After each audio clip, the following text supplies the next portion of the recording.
owe Mr. Oko a big thank you very much for the invitation, and Nadeco US for the effort.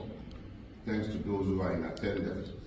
I was given the privilege of speaking to something that has been on my mind for some time, but I believe it is very important for the location of this discussion today. And I picked Nigeria, its democracy, and the subjectification of truth.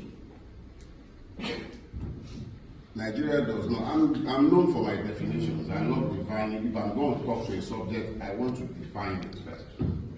And there are three key components to what I have chosen. Nigeria is democracy, and then the subjectification of truth. Nigeria does not require any definition anymore. It's a blessed land, ruined by horrible ruiners who pretend to be rulers. It would be bad enough if what we have in Nigeria are rulers. That would be bad enough. Rulers exist in time.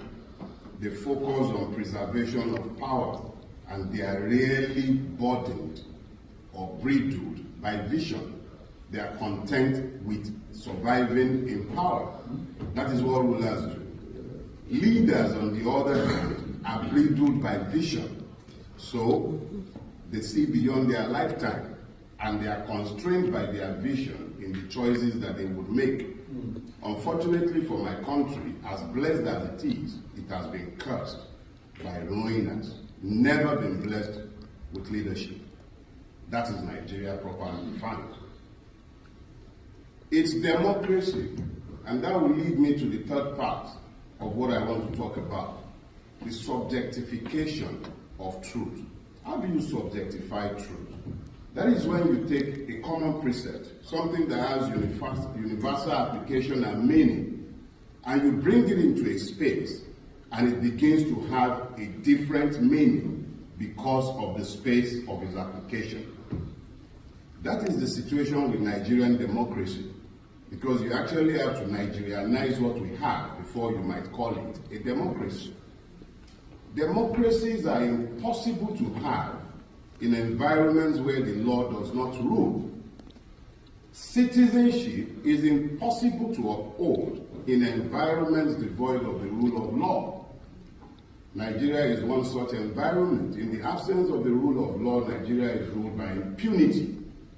And that is why you would have situations where INEC would publish guidelines flowing from the Constitution, and it will proceed to do the exact opposite of what it had promised to do. But that is for the Nigerian audience. Because of the context of location, we must now talk to the subjectification of truth. Atlanta was my point of entry into the US on this particular trip. And as I was being driven to where I would be staying, I drove past a place, and it was pointed out to me that that was MC Mushroom Pickens' house in Riverdale, Atlanta. Oh wow! A man could stand in broad daylight, Very close to my house. cameras on him, and he could tell the world, Yachukudi must not vote. He spoke as the state. The Nigerian state is criminal. MC Mushroom Pickens is not a government official, but there was a policeman stood not too far away from him when he made his edict. And that edict stood, and we saw it in its full ramification on the 18th of March. But how does this relate to the context of our location, the location of this discourse? Our American friends will tell us we have a democracy, and that is why Nigeria must be protected and everything must be kept quiet. We must have peace. They speak peace to us, but they never talk to us about justice. Those who ruin Nigeria bring their wealth to this land, and you give them succor. They carry your green cards, they carry your passports, they buy your citizenship, they buy buy homes in this place. You convict them here, you release them to Nigeria. If they were drug dealers, members of the Mahane drug cartel, you'd be busy talking about all kinds of sanctions on them. You wouldn't allow them in your country. Yeah. But you have them living here. Their children are here. They ruin my country. I can't live in yours. Yeah. I visit. And when I stay longer than 3 weeks, I'm already having withdrawal symptoms. All I want to do is go back to mine. But you make my country impossible to live in because of your subjectification of the truth. You sit down on a day-to-day basis and you preach down at us and you tell us about just how much democracy works for Africa. But you do everything to undermine our democracy because you give succor to criminals in your cities. I can't open a bank account in America because I'm a Nigerian, but the crooks ruining my country put their monies in your accounts. I can't open an account. The only crime is that I'm a Nigerian. A drug-indicted criminal is about to become the president of my country, and you, Americans, are the ones normalizing the insanity. When I speak to the subjectification of truth, it sounds sometimes like, actually, it's another word for hypocrisy.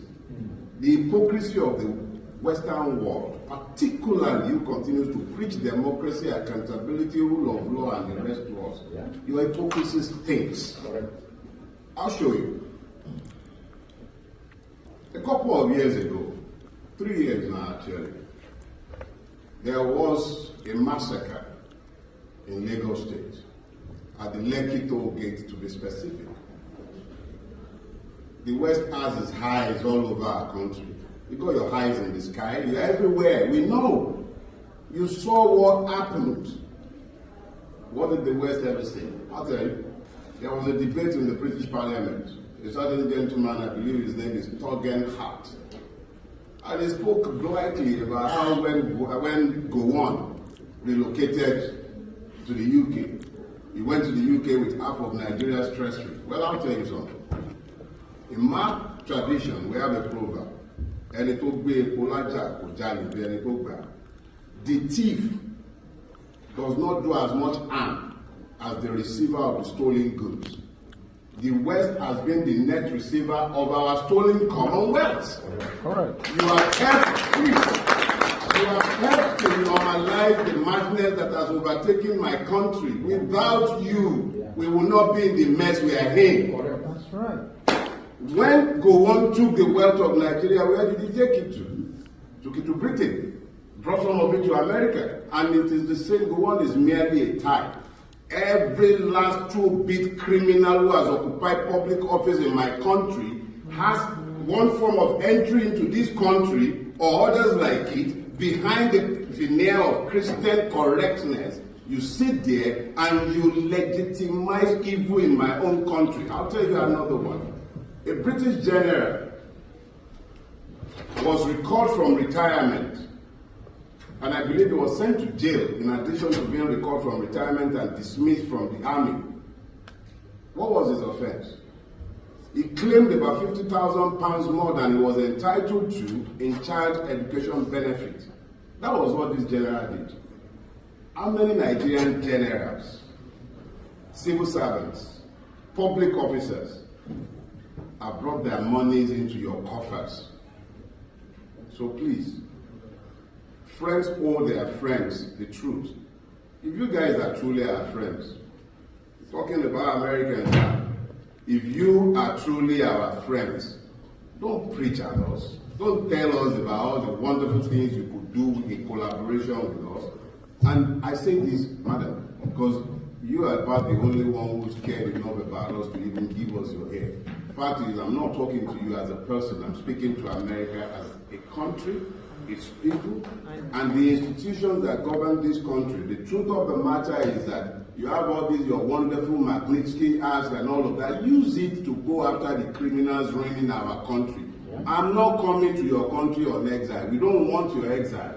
Friends tell friends the truth. Yeah. Tell us the truth and stop mollycoddling the criminals running our country. Yeah. Thank you very much. Top subjectivity.